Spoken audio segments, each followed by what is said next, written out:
Yellow might be an interesting color to add to your landscape. It's one that the eye can easily pick up, and so that can be a focal point or just be part of our landscape. And so we have several plants here that can fill that yellow urge that you may have.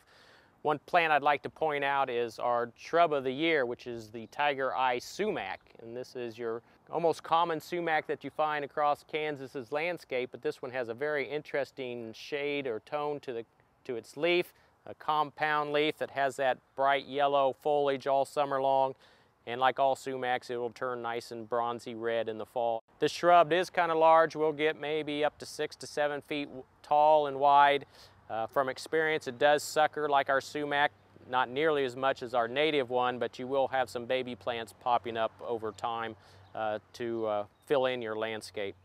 Another one that has a yellow bloom during the springtime is this Kyria.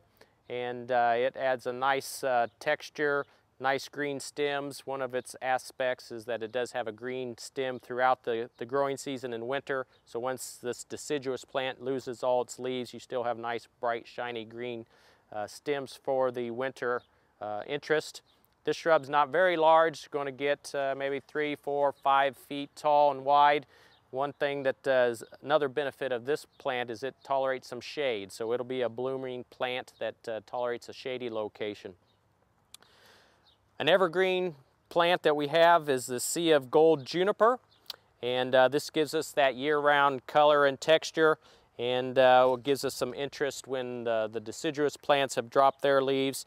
This plant will get 3 to 4 feet tall and wide over time, and so this will be another aspect to have in your landscape. It's nice to have combinations of these plant material for different interests during the growing season. Another plant that we can use for that yellow texture and color in our landscape is the golden spirit smoke bush. The name says bush, but it's still going to get 10 feet tall, 10 feet wide over time.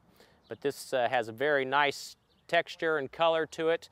And as it blooms, you'll get that smoke feel when the flower blooms come up and give you another added interest. Another plant that has that yellow color to it is this color guard yucca. You might be familiar with this plant out in the landscape.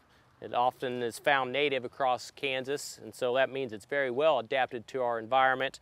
A plant that may give you that southwest look if you're looking for that type of feel for your landscape.